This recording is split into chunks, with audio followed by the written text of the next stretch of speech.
Le Petit Prince, chapitre 2, raconté par Nadia Major.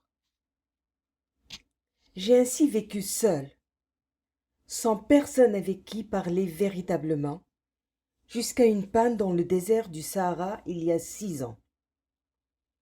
Quelque chose s'était cassé dans mon moteur.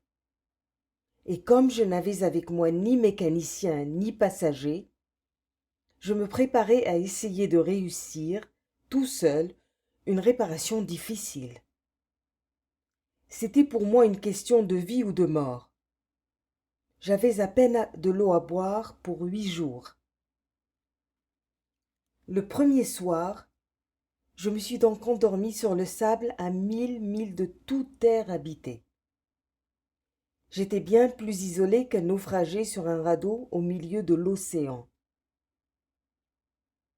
Alors vous imaginez ma surprise, au lever du jour, quand une drôle de petite voix m'a réveillée. Elle disait: « S'il vous plaît, dessine-moi un mouton. » Hein? Dessine-moi un mouton. J'ai sauté sur mes pieds comme si j'avais été frappé par la foudre. J'ai bien frotté mes yeux, j'ai bien regardé, et j'ai vu un petit bonhomme tout à fait extraordinaire qui me considérait gravement. Voilà le meilleur portrait que plus tard j'ai réussi à faire de lui. Mais mon dessin, bien sûr, est beaucoup moins ravissant que le modèle. Ce n'est pas ma faute. J'avais été découragé dans ma carrière de peintre par les grandes personnes à l'âge de 6 ans. Et je n'avais rien appris à dessiner, sauf les bois fermés et les bois ouverts. Je regardais donc cette apparition avec des yeux tout ronds d'étonnement. N'oubliez pas que je me trouvais à 1000 milles de toute région habitée. Or, mon petit bonhomme ne me semblait ni égaré, ni mort de fatigue, ni mort de faim, ni mort de soif, ni mort de peur. Il n'avait en rien l'apparence d'un enfant perdu au milieu du désert, à 1000 milles de toute région habitée. Quand je réussis enfin à parler, je lui dis: « Mais qu'est-ce que tu fais là ?» Et il me répéta alors, tout doucement, comme une chose très sérieuse: « S'il vous plaît, dessine-moi un mouton. » Quand le mystère est trop impressionnant, on n'ose pas désobéir.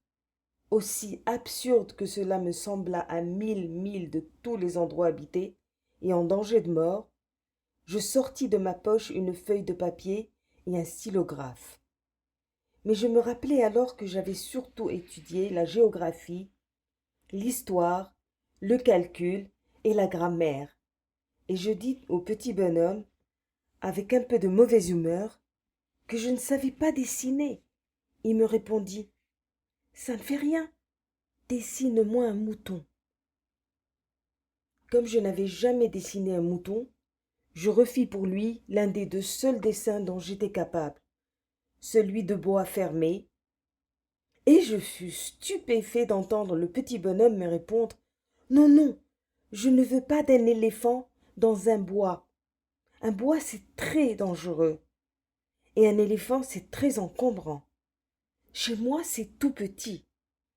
J'ai besoin d'un mouton.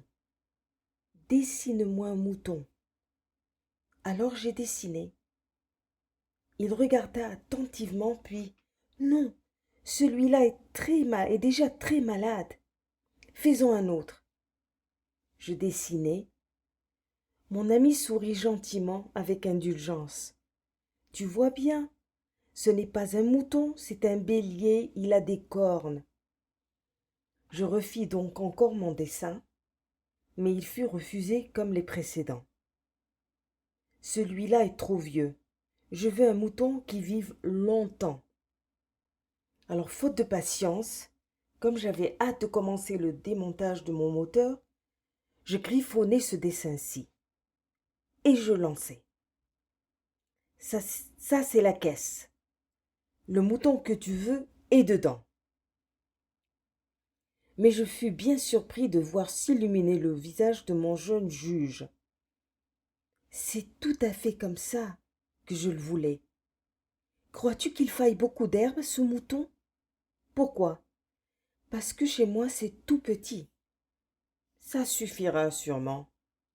Je t'ai donné un tout petit mouton. Il pencha la tête vers le dessin. Pas si petit que ça, tiens, il s'est endormi. Et c'est ainsi que je fis la connaissance du petit prince.